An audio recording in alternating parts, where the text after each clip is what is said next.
Welcome to Pindar Poetry. We hope you learned something new. You start by confirming you are the family manager and have the parent device ready. Open Family Link or Families. Google, com, and sign in. This lets you see member roles and child accounts. Once done, make sure to back up the child's data, drive, photos, and any purchased content, because removing or deleting accounts can erase their data.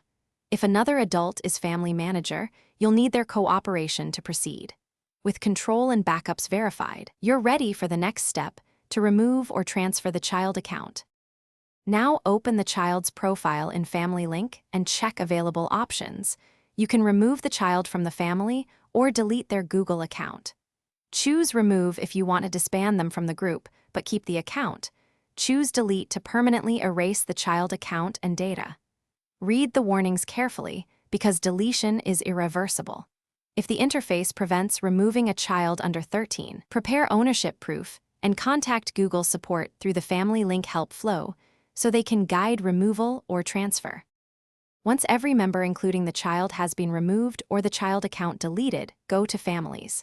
Google, com as the family manager and choose to disband the family group.